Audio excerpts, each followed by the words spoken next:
mobile ধরতাম তারপর আজকে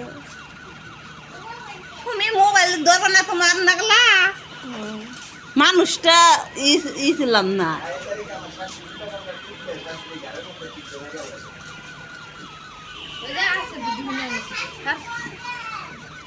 মোবাইল সব কিছু হরবি যেমন ঠিক আছে হরবি তুই কি রান্না খাবি গুড়া রান্না কি খাবি কি আনবি